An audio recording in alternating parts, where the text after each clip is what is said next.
South Carolina, Oklahoma, 1 Chalice on a 1 to 5 scale. Bowling shoe ugly game, as JR would say. You know what South Carolina did basically to Oklahoma yesterday? Pants them on national TV. But you know what they did? They took the Ole Miss game and they flipped it. You see, Ole Miss came into Columbia a couple of weeks ago, popped them off turnovers a couple of times early, and the game was over. Like halfway through the first quarter, the game was over. South Carolina yesterday did the exact same thing to Oklahoma. 4 paper pops there. They turned the ball over. They had an interception on the first play. 5 plays later, touchdown. Then they had a scoop and score. And then they get a pick 6. And with 9:40 left to go in the opening quarter, they're up 3 scores. The game's over. It's just like the Ole Miss game a couple of weeks ago. The game's over. Oklahoma allowed a program record 9 sacks in this game. Not this year, not under Brent Venables. That's the most the program at Oklahoma has ever given up in a game. So how cruel is this sport, man? I'm sitting there thinking and watching this on the side monitor. How cruel is college football? Oklahoma outgained South Carolina. What? It's like watching Scott's Tots. Michael Scott reveals, I'm not going to pay for your education. I can't afford to send any of you to college. I'm actually broke. I thought I'd be rich by now. But I'll be able to take care of your online classes. Oh, you're going to give us a free laptop? No.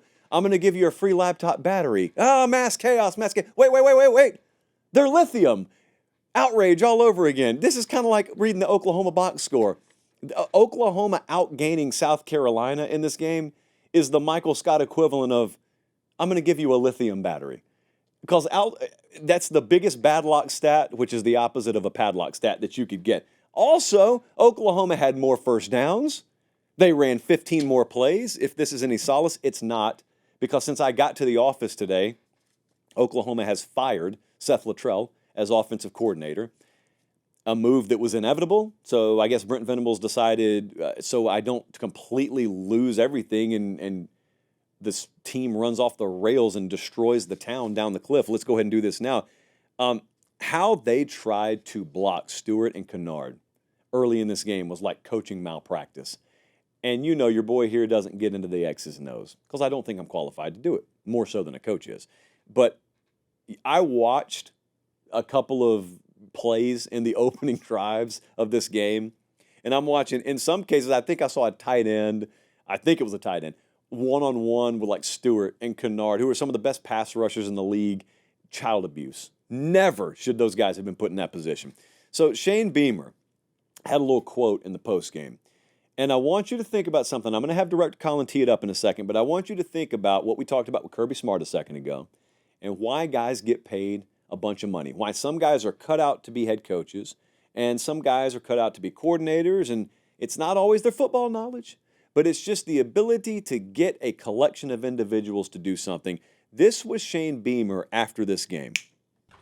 Just so happy for our players to come off the heartbreak of last week and respond like we did today was really freaking awesome to watch. I think there was very much a mentality with our players after last week of enough's enough. And we know what kind of team we can be. It's time to, we talked about just, we've been banging on the door. It's time to kick the door down. And we certainly kicked the door down.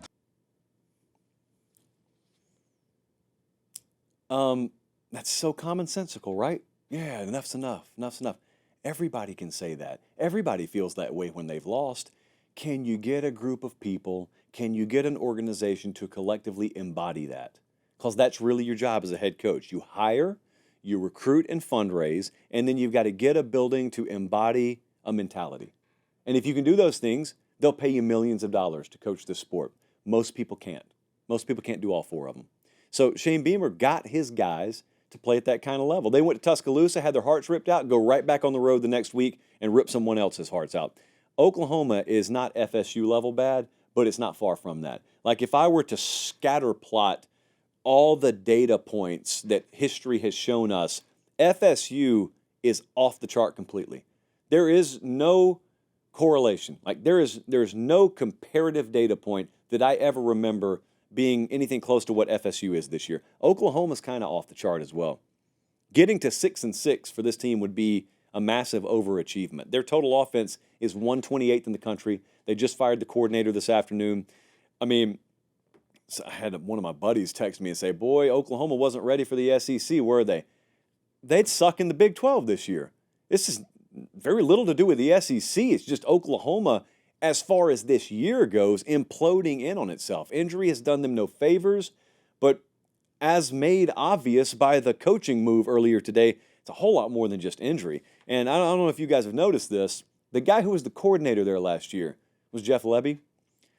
3 weeks in a row, that guy's played Texas tough, he's played Georgia tough, and he just pushed A&M to the wire yesterday with a vastly undermanned roster.